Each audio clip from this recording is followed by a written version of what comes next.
إن الحمد لله نحمده ونستعينه ونستغفره ونعوذ بالله من شرور أنفسنا ومن سيئات أعمالنا من يهده الله فهو المهتد ومن يضلله فلن تجد له وليا مرشدا وأشهد أن لا إله إلا الله وحده لا شريك له وأشهد أن محمدا عبده ورسوله صلى الله عليه وعلى آله وأصحابه ومن اتبعه.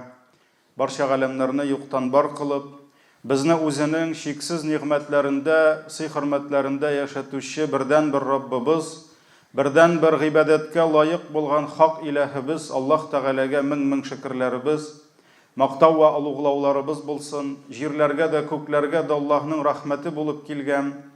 Безгә шушы хак динебезне өйрәтеп, үзенең тормыш рәвеше белән безнең өчен иң күркәм, иң хәерле үрнәк булган сөйкле пәйгамбәребезгә күңел түрләребездән чыккан дугаларыбыз Аллаһ Тәгаләнең сәламе һәм салаваты булсын. Азиз кардәшләрем, иң элек үземне, аннары соң сезне тақвалыкка чакырам.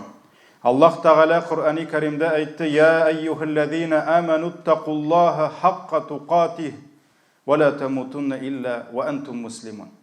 Эй иман китергән бәндәләр, Аллаһ Тәгаләгә тиешенчә тақва булыгыз. Ягъни Аллаһның әмерләрен, фарызларын тиешенчә үтәгез һәм Аллаһ куйган шикләрне, харамнарны бозмагыз. Харамнарга кирмәгез һәм мөселман булмаган хәлдә Аллаһ хузурына кайтудан сакланыгыз диде. Азиз кардәшләрем, без сезнең белән яшибез сынау дөньясында. Дөнья малы, дөнья нигъмәтләре безнең калебләребезгә шул кадәр үтеп керә, һәм шушы дөнья калепкә кергән сайын калеп йомшармый. Күңелләр агармый, киресенчә карала. Калепләр ката, бәгырьләр кирләнеп, башка һичбер кемне күрмәс, бер нәрсә ишетмәс хәлгә килә. Кешеләр арасында менә шушы күңел, бәгыр кату сәбәпле рәхим, шәфкать хисләре бетә. Үзара хөрмәт бетә. Бер-береңә карата дуслык, кардәшлек бетә, мәхәббәт югала.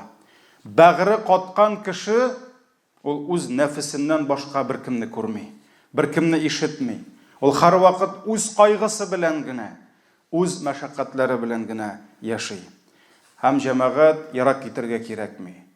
Шушы шәһәрдә урамнан бер генә йөреп кайтсаң, бераз гына тирә-юньгә күз салсаң, бераз гына фикерләсәң, күрәсең. Бик күп кешеләр әйтерсеңлә ул дөньяның кендеге, башкалар аның тирәсендә таваф кылырга тиешләр. Башкалар аның тирәсендә әйләнеп, аңа ярарга тиешләр, һәм ул үз нәфсеннән башканы күрми. Аны без руль артында, машинада йөргәндә дә күрәбез. Кай вакыт үзебез дә шулар арасына керәбездер. Парковка машинасын калдырганда да ул уйлый, бүтән кеше юк, мин генәдер дип. Каядыр туктап, сөйләшеп, сәламләшеп торганда да юлны яптымы, пожарный машинасы кирә алмыймы, скорый кирә алмыймы, ул аны борчымый. Чөнки аңа уңайлы булырга тиеш. Аңа яхшы булырга тиеш. Ә башкаларны ул күрми. Кызганыч, мөселман өммәте дә, мөселманнар без дә бу нәрсәдән имин кала алмыйбыз. Бу авырулар безгә дә керә. Шуңа күрә динебез һәр вакыт безне тәкәбберлек булсынмы, гыҗиплек, үзеңә үзең сыкланып, үзеңне шундый бер дахи итеп күреп, шул авырудан булсынмы, көнчелек, башкаларга карата дошманлык булсынмы, шушы авырулардан динебез һәр вакыт саклап килә.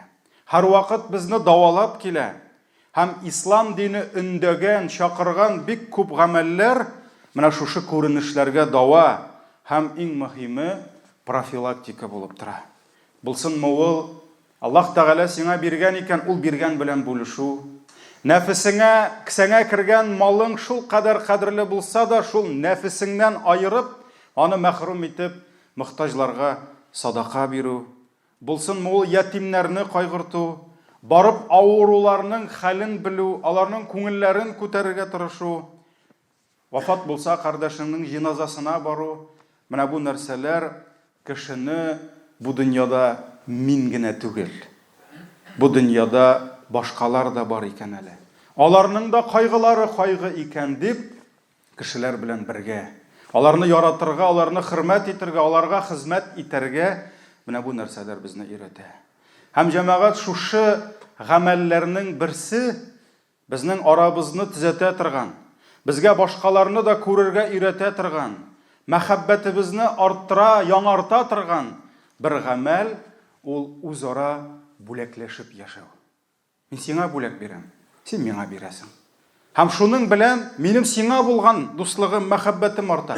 Синең миңа булган дуслыгың арта. Һәм нәрсә ул бүләк? Бүләк ул җәмәгать кемгә дә булса алмашка аннан нәрсәдер өмет итмичә. Бу бик мөһим, чөнки күп вакытта без бүләкне дә бирәбез. Без бер сум бүләк бирәбез, ул миңа аннан соң 10-ны бирә дип. Ягъни без өметләнеп бирәбез. Нәрсә дә булса аннан өмет итмичә билгеле бер мөлкәт бирү менә бу бүләк була. Һәм бүләк бәгырьләрне йомшарта. Бүләк саран күңелләргә дава булып тора. Һәм кайвакыт җәмәгать вакытында бирелгән кичкенә генә бүләк тә ул еллар буе барган дошманлыкны нишли сүндерә. Шул утларны сүндерә ул һәм дошманлыкны дуслыкка әйләндерә. Һәм бүләк, мөхтәрәм җәмәгать, ул һәдия, һидаят сүзен беләбез. Нинди бийек сүзләр, шулай бит. Аллаһ Тәгаләнең безне күндерүе, хакыйкатькә юнәлтүе. Һәм менә шушы һидаят кебек һәдия бүләк тә ул безне дуслыкка юнәлтә. Ул безне үзара татулыкка, кардәшлеккә юнәлтә. Һәм Пәйгамбәрбез саллаллаһу алейхи ва саллям үзенең өммәтен чакырды үзара бүләкләшеп яшәргә. Тәһаду, тәһаббу. Имам Бухари, ләкин сахих китабында түгел, Адабул Муфрадта китерә, Имам Байхақи китерә, хасан риваят дип, Пәйгамбәр саллаллаһу алейхи ва саллям әйтте, үзара тәһаду, ягъни бүләкләшегез ди. Бүләк бирегез генә түгел, үзара бүләкләшегез ди. Шул вакыт тәһаббу, бер-берегезне яратышырсыз ди. Ягъни бүләкләшсәгез, бер-берегезне яратышырсыз ди. Һәм җәмәгать бүләкләшү сөйкле Пәйгамбәрбез һәм аның сахабалары арасында бик күп таралган иде. Пәйгамбәрбез галейхиссалату вассалам һәр вакыт бүләкләр бирде. Без беләбез, кай вакыт Пәйгамбәрбез саллаллаһу алейхи ва саллям янына килгәндә, ул кеше өчен җир йөзендә Мөхәммәд пәйгамбәрдән дә явыз, аннан да әшәке, аннан да дошман кеше булмады. Ләкин ул сөйкле Пәйгамбәрбезнең йөзендәге нурын күреп, кай вакыт Пәйгамбәрбезнең бүләген алып, бу кешенең йөрәге шул кадәр, бәгыре шул кадәр җибеде, әгәр дә килгәндә Мөхәммәд пәйгамбәр аның өчен иң явыз дошман булса, киткәндә ул аның өчен иң сөекле, күңеленә иң якын дус булып кала иде. Һәм Пәйгамбәрбез галейхиссалату вассалам бирде дә, берәрсе бүләк китерсә ала иде. Ул тәкәбберләнмәй иде. Ниндидер бер каяндыр бәдәви үзенең юк кына бер бүләген күтәреп килсә, юк, мин бу бүләкне алмыйм дип әйтмәй иде. Ул ала иде. Һәм Пәйгамбәрбез саллаллаһу алейхи ва саллям менә шуның белән күпме исламга дошманлык, нәфрәт күрсәткән кешеләрнең күңелләрен җибетте. Хунайн сугышыннан соң мөселманнар кулына бик күп ганимәт маллары керә. Хәтта ганимәт малы булып кергән сарык көтүе 2 тау арасын тутыра. Шундый бер даланы сарык көтүе белән тула. Шул вакыт сөйкле Пәйгамбәребезгә бер кабиләнең башлыгы килә. Башлыгы килә һәм бу кадәр сарыкны күреп ул гаҗәпләнә. Шул кадәр көтү зур була. Ул гаҗәпләнә. Пәйгамбәр саллаллаһу алейхи ва саллям аның йөзендәге гаҗәплеген күреп, гаҗәпләнүен күреп, Пәйгамбәр саллаллаһу алейхи ва саллям нәрсә әллә гаҗәпләнәсеңме бу нәрсәгә ди? Кызыгасыңмы бу көтүгә ди? Шуннан соң бу әйтә, ди. Пәйгамбәр саллаллаһу алейхи ва саллям әйтә, ал ди. Ал бу сарыкларны. Булар бөтенесе синеке ди. Бу аптырап кала. Ничек инде бу килде бер кеше янына, һәм бу кеше әйтә, моны белмәй, паспортын сорамады. Син кем буласың? Бу сарыкларны кая куясың? Пәйгамбәр саллаллаһу алейхи ва саллям әйтә, йөзеннән күрде дә, нәрсә кызыгасыңмы әллә ди? Ал ди, синеке булар ди. Шуннан соң бу әйтә, ничек инде син миңа буларны бирәсеңме ди? Шаммый, бирәсеңме ди? Пәйгамбәр саллаллаһу алейхи ва саллям, син аларга кызыккансыңдыр бит ди. Ал ди, булар синеке ди. Булар синеке ди. Шул вакыт бу кеше үзенең кабиләсенә чаба. Һәм кабиләгә кайта нурланып, балкып кайта сөенеп, Бүтін көту анықы бит инде. Нәрседе, әй қауымым дей, қабул итегіз ислам динін дей. Мен сізге дей, ең хайырлы кіші янынан келдім дей. Мұхаммед дей, бір қашанда фақирліктен қорқып бүлек бермейді. Яғни ол береді, мен фақирләнірмін деп түгіл. Сеңа берем де, менің сарығым бітір, малым бітір, ризығым бітір деп бермейді, ол фақирліктен қорықмейше береді.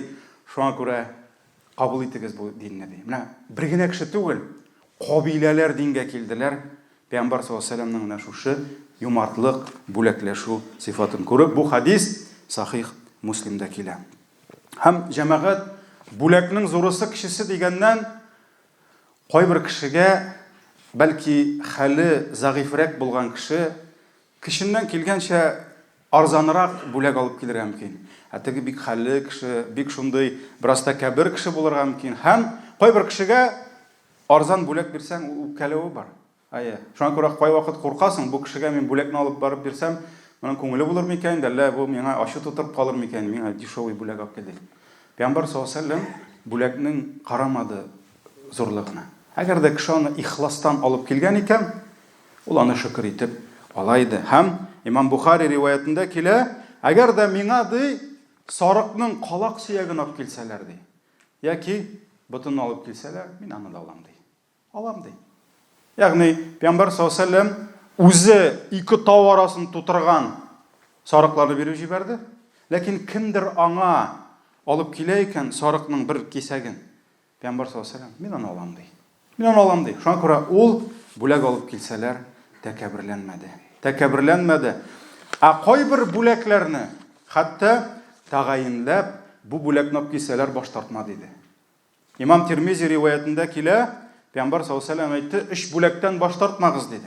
Беренчесе килде инде ястык, миндәр дип, әгәр дә сиңа күтәреп килсәләр, икенчесе дуһын дип килә инде ул исле маймы, шушы ис чыгаручы нәрсәме, һәм өченчесе сөт диде. Шушы нәрсәләрне ләбән дип килә инде ул, шушы нәрсәләрне алып килсәләр, баш тартмагыз дип әйтте. Алыгыз бу бүләкне диде.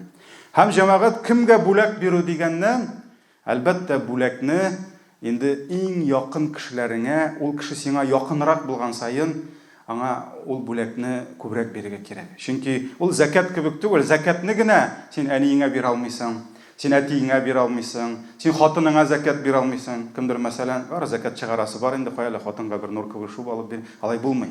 Чөнки син хатыныңа кешеңнән килә икән, булай да бирергә тиеш. Шуңа күрә закатны якын туганнарга биреп булмый, әмма бүләкне карарга кирәк сиңа якынрак кешеләр. Иң беренче әлбәттә синең әти-әниең. Кайбер кеше дөнья буйлап бүләк таратып йөргән мөмкин. Әмма бер кашан да әнисенә бүләк алмады. Бер кашан да әтисе аның кулыннан бүләк күрмәде. Бер кашан да бабасы күрмәде, әбисе. Кай вакыт кеше дөнья буйлап бүләк тарата, инде хатынына бүләк биргәне юк. Биреп карагыз сез аңа, ул икенче төрле була ул. Январ айында май кояшы кебек балкый башлый ул. Бәлки бер бүләк алып кайтсагыз, шуңа күрә якын кешеләрең, кемнәр сиңа якын, кемнәр сиңа хезмәт итә, кемнәр синең белән бергә, бәлки бергә эшлисездер, менә шушы кешеләргә да әлбәттә башларга кирәк бүләкне. Хәтта ике күршеңнән кайсысына беренчерәк, кайсысына бүләкне бирергә дигәч, Пәйгамбәр саллаллаху алейхи ва саллям Гайша радиллаһу анһадан килә, Бухари риваятында, сорады: "Я Расулаллах, ике күршем бар ди.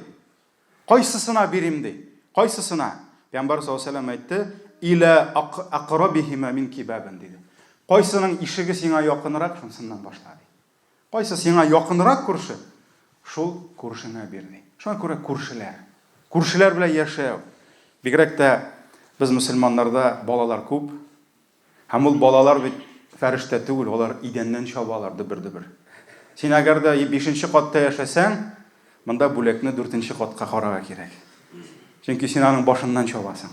Әзрәк кенә компенсация кирәк. Шуңа күрә Корбан бәйрәмендә, Түбән Камада яшәгәндә без 7нче катта яшәйгән. Мин балаларга Корбан бәйрәмендә иң әйбәт итне әйтә идем. Барыгыз әле, башыннан чаптыгыз, ел буе әбинең астагы. Барыгыз төшереп бирегез дип. Инде алар төшереп, шулай әби рәхмәт сиңа дип савыр иткәнең өчен.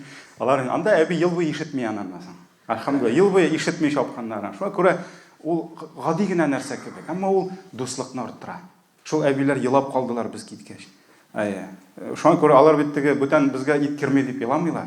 Чөнки ул дуслыкны арттыра. Ол мөһим түгел, татар кешесеме, рус кешесеме, шулай бит. Кешеләр дуслашып яшәргә тиешле. Чөнки без күп вакытта бит исәнләшә дә белмибез. Кай вакыт күршеңә исәнмесез дисәң, ул сиңа аптырап куя.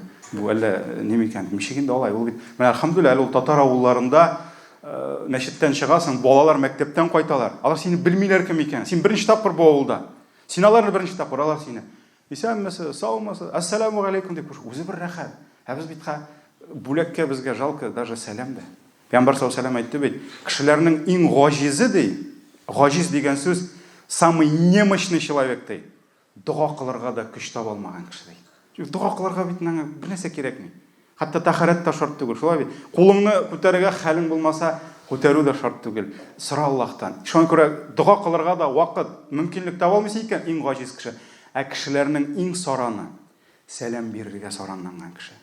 Шуңа күрә бир сәламыңны. Аның белән бит мал кимеми, аның белән бер нәрсән кимеми. Шуңа күрә хәтта хатының идә кыймак пешерә икән. Син беләсең, сезнең подъездда бер әби тора. Балалары көн саен килми аңа. Пенсиясе да җитәдер. Аңа синең акчаң кирәкми. Ләкин хатының 2 калак онны күбрәк салса, ярты чынаяк онны күбрәк салып, 4 кыймакка күбрәк пешерсә, һәм синең балаңмы, үзеңме шул 4 кыймакны теге әбигә кертеп бирсәң, 4 көн буе дуа кылачак синең өчен, синең гаиләң өчен. Һәм күп кирәкми, ихтибар гына кирәк. Шуңа күрә Пәйгамбәр саллаллаху алейхи ва сәллямның хадисе бар. Нәрсә диде? Әгәр аш пешерсәң, шулпага суын күбрәк сал ди. Күршеңә дә җитәрлек булсын ди. Шуңа күрә бүген бәлки күп күршеләр мохтаҗлыкта түгелдер андый.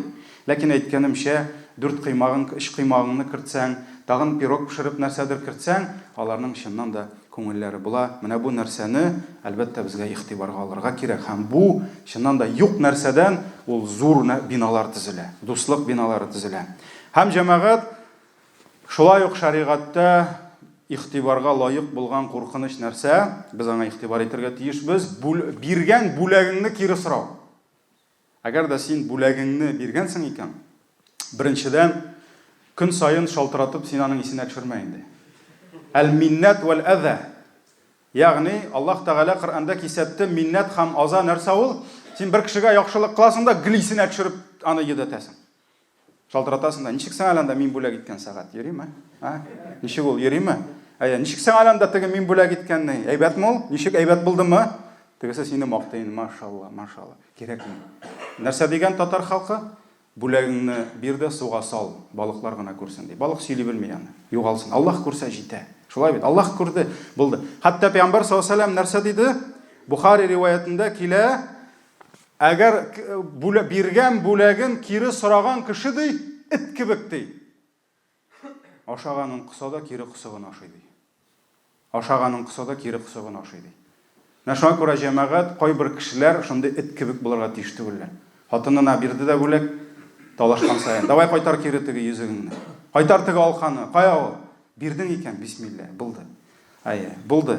Эт кебек кире кысыгыңны чыгарып ашама. Шуңа күрә җәмәгать бу куркыныч нәрсә.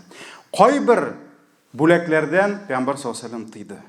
Кайбер бүләкләрдән тыйды. Шуның берсе кешегә аның вазифасына карап бүләк алу кай вакыт бүләктән ришвәткә әйләнергә мөмкин.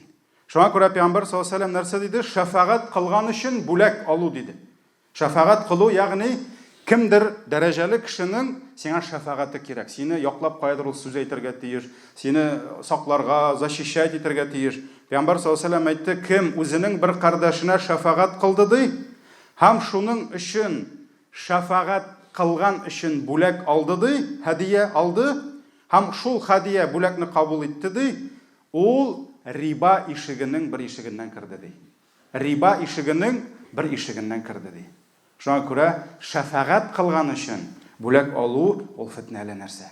Һәм ул рибага әйләнергә мөмкин. Шулай ук беләбез, ришвәт бирү, казый судьяга булсынмы, ниндидер түрәгә булсынмы, нәрсә ришвәт биреп, бигрәк тә кемнеңдер өлешен алу, шушы ришвәт алып, син аңа күбрәк түләгән өчен, ул икенче берәүнең өлешен сиңа бирә. Яки мәсәлән, хаксызга кемнедер залим итеп калдырып, сине гадел итеп калдыру, судьяга төртү, прокурорга төртү булсынмы, башкасы булсынмы. Пәйгамбәр саллаллаху алейхи ва сәллям нәрсә диде? Ла'аналлаху ар-рашия вал-мурташи фил хукм. Аллаһ Тәгалә ләгънәт кылды ди, ришват хөкемдә ришват бирүчене дә, алучыны да ди. Имам Ахмад Тирмизи риваятендә килә. Бүген инде без коррупция турында күп сөйләшәбез, ләкин ничек урлаганнар, ничек алганнар һаман шул дәвам итә. Шулай ук җәмәгать, Умар ибн Абдул-Газизның шундый мисалы бар кызык. Умар ибн Абдул-Газиз, ул бит инде халифа булды. Умар ибн Хаттабның нәселеннән булды, бик гадил иде. Хәтта аңа шулай күчтәнәш итеп, ниндидер вопросларны хәл итәргә киләләр, алып киләләр алма. Һәм Умар ибн Хаттаб әйтә, Умар ибн Абдул-Азиз әйтә, мин бу алманы алмыйм ди. Бирмә миңа бу алманы ди. Шуннан соң моңа хадис китерәләр, ничек инде ди. Аллаһның илчесе бүләк бирә иде, һәм бүләк ала иде ди. Шуннан Умар ибн Абдул-Газиз, ул бит инде галим кеше була, ул әйтә, Аллаһның илчесенә аны бүләк итеп алып килделәр. Шуңа күрә ул бүләкне алды ди. Ә миңа сез аны ришват итеп алып киләсез. Шуңа күрә мин аны алмыйм ди. Шуңа күрә бу бүләк алучыга, бигрәк тә җитәкче кешеләргә ул инде җәмәгать фитнәле нәрсә. Шулай ук вазифадан файдаланып бүләкләр җыю. Пәйгамбәрбез саллаллаһу алейһи ва саллям бер кешене җибәрә бер кабиләгә закат җыю өчен. Ул пәйгамбәрбез исеменнән килде, ислам дәүләте исеменнән килде налог җыючы, закат җыючы. Һәм соңыннан ул алып кайткан малларны бүлә башлый.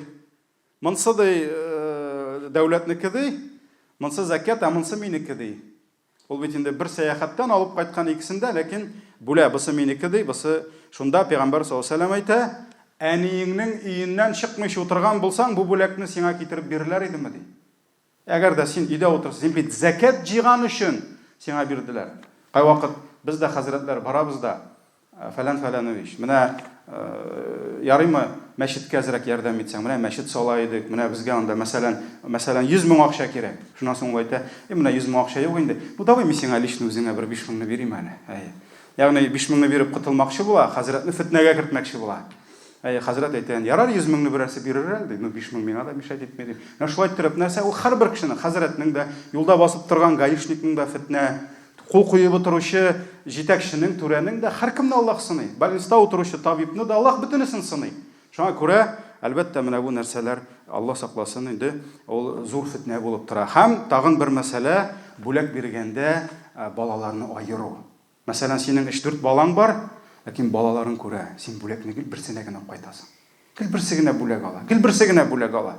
Һәм әлбәттә, бу нәрсәгә китерә? Бу үзара көнчелеккә, көнчелек дошманлыкка китәргә мөмкин. Без беләбез Хабил белән Кабил арасын. Беләбез Якубның уллары ничек көнләштеләр, Юсуфны хәтта үтерергә әзер иделәр. Аллаһ кына саклап калды, шулай бит. Шуңа күрә Пәйгамбәр саллаллаһу алейһи ва сәллям нәрсә диде? И'дилу байна ауладикум фил атия. Бухари риваятендә килә, балаларыгызга биргәндә нәрсәдер гадил булыгыз ди. Биргәндә балаларга гадил булыгыз ди. Һәм шундый хәтта мисал бар, Нуъман ибн Башир радиллаһу анһу әтисе белән Пәйгамбәр саллаллаһу алейһи ва сәллям янына киләләр. Һәм әтисе әйтә, я Расулаллаһ ди, мин улыма менә шушы бүләкне бирдем ди.